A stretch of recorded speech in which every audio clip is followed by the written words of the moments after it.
अभी आप लोग जिस लोगों को देख रहे हैं, यह वहाँ के नागरिक है जहाँ की सरकार ने अपने देश के हर एक नागरिक के लिए इंटरनेट का इस्तेमाल उसका अधिकार घोषित किया है। यह वह देश है जहाँ बेईमानी के शब्द सुनने को कोई नहीं मिलता, जहाँ के सभी लोग बहुत ही ईमानदार और अपना काम पूरी लगन और ईमानदारी से करते हैं। आपको यकीन नहीं होगा यहाँ की आबादी इतनी कम है कि हमारे देश भारत के सबसे छोटे राज्य से यहाँ के मुकाबले ज़्यादा संख्या में है। इस देश के लोगों के गर्म पानी से नहाना बहुत ही पसंद होता है और हर एक घर में सोना मौजूद है, जहाँ हर लोग गर्म पानी और भाप से घंटों तक नहाते हैं। और यह लोग अकेले नहीं नहाते बल्कि अपने दोस्तों या परिवार के साथ नहाते हैं। यहाँ सोना में नहाना केवल शरीर को साफ करना नहीं बल्कि एक परंपरा भी है जिसमें घर के पुरुष और महिलाएं दोनों मिलकर हिस्सा लेते हैं। अगर कोई बाहर से भी इनके घर में आता है तो वह उसे भी अपने साथ कर लेते हैं। इस देश में वैसे तो कोई जेल ना के बराबर है, लेकिन जो जेलें हैं उसमें भी कैदी को वह इंटरनेट इस्तेमाल कर सकते हैं, इंटरनेट चला सकते हैं, मोबाइल फ़ोन का यूज़ कर सकते हैं, बाहर काम पर जा सकते हैं और शाम को वापस लौटकर जेल में आराम से सो जाते हैं। जहाँ की जेल में एक महंगे किराए के कमरे की तरह काम करती है, जहाँ पर कैदियों को सारी सुविधाएं मिलती है। दोस्तों, यह है फिनलैंड। आज जानेंगे इस बहुत ही सुंदर देश के करीब से गहराई से इससे जुड़ी हैरान करने वाली बातों को, इसकी राजधानी को और कुछ बहुत ही खूबसूरत देखने वाले और मेहनत सफल रहेंगी। लेकिन उससे पहले आपसे छोटी सी विनती है, अगर आप इस वीडियो को देख रहे हो तो लाइक और चैनल को सब्सक्राइब जरूर कर लेना। फिनलैंड उत्तरी यूरोप में मौजूद है और इसे नॉर्डिक देश माना जाता है। इससे 3 पड़ोसी देश पश्चिम स्वीडन है, उत्तरी दिशा में नॉर्वे, पूर्व में रूस और इसका बॉर्डर 1340 किलोमीटर लंबा है। फिनलैंड 3,38,451 स्क्वायर किलोमीटर में एरिया में फैला हुआ है, जहाँ की आबादी करीब 56 लाख है। इसलिए जहाँ की सड़कें अक्सर शांत, ट्रैफिक फ्री और साफ नजर आती है। यहाँ का सबसे बड़ा धर्म ईसाई है, जिसे 63% लोग मानते हैं, जबकि 3% में दूसरे धर्मों के लोग यहाँ पर रहते। और आपको यह बात जानकर हैरानी होगी कि फिनलैंड को नास्तिक लोगों का देश भी कहा जाता है, क्योंकि यहाँ के 25% लोग ऐसे हैं जो भगवान को विश्वास ही नहीं करते, जो किसी भी धर्म को नहीं मानते, केवल प्रकृति और अपनी ईमानदारी के साथ अपना जीवन बिताते हैं। फिनलैंड में यह व्यापार कानूनी रूप में मान्य है और हैरानी की बात तो यह है कि महिलाएं यहाँ पर यह काम करती है। जो इस काम से वहाँ कमाई करती है उसका भी उन्हें टैक्स देना पड़ता है। फिनलैंड के हिस्से ऐसे है जहाँ रात के 12 बजे भी सूरज नहीं डूबता, रात नहीं होती और यह नज़ारा देखने लायक होता है। हजारों सैलानी यहाँ पर घूमने आते हैं। भले रात के 12 बजे सूरज को चमकता हुआ देखना कौन नहीं चाहेगा।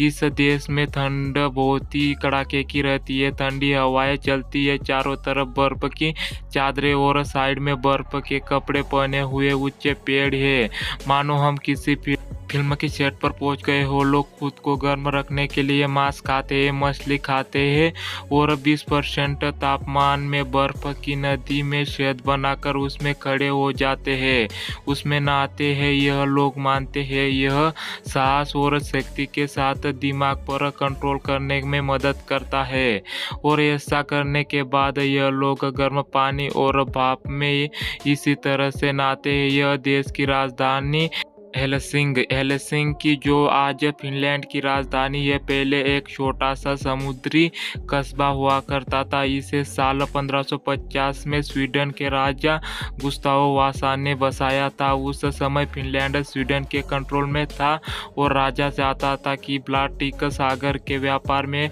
हेलसिंकी भी एक बड़ा केंद्र बने। यही वजह थी कि शहर तल्लीन जैसे अनेक व्यापारी शहरों को टक्कर देने के लिए बनाया गया था। शुरू में कई सालों तक यह जगह छोटा सा कम आबादी वाला इलाका थी। यहाँ लोग ज़्यादातर मछली पकड़ने और छोटे मोटे व्यापार में लगे रहते थे। लेकिन हेलसिंक का असली विकास तब हुआ जब 1812 में इसे फिनलैंड की राजधानी बना दिया गया। उस समय फिनलैंड रूस के अधिक एक स्वास्थ्य क्षेत्र था। रूसी सम्राट अलेक्जेंडर प्रथम ने राजधानी को पुराने शहर तुर्क से हटाकर हेलसिंकी कर दिया ताकि देश को रूस के अधिक नजदीक लाया जा सके और इसे एक आधुनिक प्रशासनिक केंद्र बना दिया सके। राजधानी बनने के बाद शहर की पूरी योजना फिर से बनाई गई। इस काम की कमान अधिकार जोहान को मिली। उन्होंने शहर को चौड़ी सड़कों, सीधे साफ इलाकों और बेहतर ढांचे के साथ बनाने की कोशिश की। शहर की महत्वपूर्ण इमारतें जैसे चर्च, सरकारी दफ्तर और विद्यालय जर्मन मूल के वास्तुकार कार्य लुडविग एंडेज ने डिजाइन की। इन इमारतों की खासियत यह है कि एक शैली की लगती है और देखने में बहुत ही सुंदर और शांत भी। इससे हेलसिंकी पुराने शहर का पूरा रूप ही बदल दिया। हेलसिंकी के इतिहास में कई घटनाएं भरी भी आए। 18वीं शताब्दी में युद्ध और आग की घटनाओं ने शहर को बहुत ही नुकसान पहुंचाया, लेकिन फिर भी इस शहर ने धीरे धीरे खुद को संभाला और 19वीं शताब्दी में यह फिनलैंड का सबसे अहम आर्थिक और सांस्कृतिक स्थल बन गया। इसी समय समंदर के बीच बना बड़ा किला सुआमेनिनेला भी शहर का महत्वपूर्ण हिस्सा बना, जो कि आज हेलसिंकी की सबसे प्रसिद्ध ऐतिहासिक जगहों में से एक है। आज के समय हेलसिंकी न सिर्फ फिनलैंड की राजनीतिक राजधानी है, बल्कि यह देश का सबसे बड़ा शैक्षणिक, सांस्कृतिक और व्यापारिक शहर भी है। हेलसिंकी बंदरगाह भी बहुत ही महत्व रखते हैं, क्योंकि यही से देश का बड़ा हिस्सा अंतर्राष्ट्रीय व्यापार से जुड़ता है।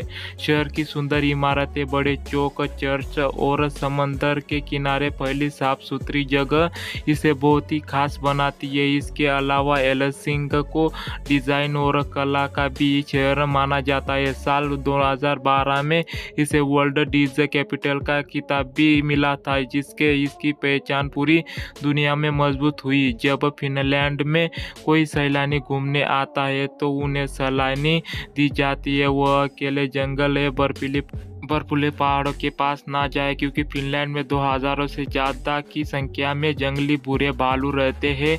इसलिए बहुत सी सड़कों के किनारे भालुओं से बचने के लिए साइन बोर्ड भी लगाए होते हैं। इसके अलावा फिनलैंड में झीलों की संख्या कोई कमी नहीं है, जहाँ आपको हर 5 किलोमीटर के दौरे पर एक झील जरूर मिल जाएंगी, फिर चाहे वह बर्फ से ही क्यों ढकी ना हो। फिनलैंड एक छोटा सा लेकिन बहुत ही विकसित देश है, जहाँ की अर्थव्यवस्था में सबसे बड़ा हिस्सा उद्योग और सेवाओं का है। फिनलैंड अपना सामान और सेवाओं का दुनिया के लिए बहुत ही देशों में बेचता और खरीदता है। सबसे ज़्यादा व्यापार करता है यूरोपीय यूनियन के देशों में। साथ ही सबसे बड़े व्यापारी साझेदारी इसके जर्मन, स्वीडन, नीदरलैंड और बेल्जियम जैसे देश शामिल है। यह देश मशीन, इलेक्ट्रॉनिक सामान, कंप्यूटर और मोबाइल फोन मुख्य रूप से इन देशों को भेजता है। इसके अलावा कागज और लकड़ी के बने सामान भी कई देशों में निर्यात करता है। फिनलैंड रूस और चीनी के साथ व्यापार करता है। रूस को यह देश प्राकृतिक गैस और लकड़ी बेचता है और चीनी को मशीनरी और इलेक्ट्रॉनिक सामान खरीदता है। अमेरिका भी फिनलैंड का बड़ा व्यापारिक साझेदार, खासकर तकनीक सामान और औद्योगिक उत्पादों में। फिनलैंड में निर्यात और आयात दोनों ही बहुत ही व्यवस्थित है। देश की बंदरगाह व्यवस्था काफी अच्छी है, जिसके सामान आसानी से समंदर के रास्ते भेजा या लाया जाता है। हेलसिंकी, तुर्कू और वासा जैसे बंदरगाह फिनलैंड के व्यापार का मुख्य केंद्र है। फिनलैंड में एक बहुत ही खास जगह जिसे आइस रेस्टोरेंट कहते हैं। यह रेस्टोरेंट पूरी तरह से बर्फ की लकड़ियों से बने होते हैं। यहाँ की मजे की कुर्सियाँ और ग्लास सब बर्फ के होते हैं। इस रेस्टोरेंट में खाना भी ठंडे ग्लास में परोसा जाता है। यहाँ रात के रोशनी बहुत सुंदर दिखाई देती है और यह जगह काफी चमकती है। लोग यहाँ फोटो लेने आते हैं और बर्फ के कमरे में बैठकर एक अलग अलग ही अनुभव करते हैं। यह जगह सर्दियों में सबसे ज़्यादा मशहूर है और दुनिया भर से पर्यटक यहाँ आते हैं। फिनलैंड में पैसे के लिए यूरो का इस्तेमाल होता है और यूरो 13 इंडियन रुपयों के बराबर है। यह रोवेनिएमी फिनलैंड का एक बहुत ही खूबसूरत और प्रसिद्ध शहर है। शहर आर्कटिक सर्कल के पास मौजूद है और इसे अक्सर सा क्लास आधारित जगह कहा जाता है। सैलानी साल भर घूमने आते हैं, लेकिन सर्दियों में यह जगह बहुत ही खूबसूरत बन जाती है। रोवेनिएमी बर्फीले सड़कों और चमकती रोशनी में घूमना एक खास अनुभव देता है। शहर की सबसे बड़ी खूबसूरती नॉर्दर्न लाइट्स या ऑरोरा बोरियल्स है।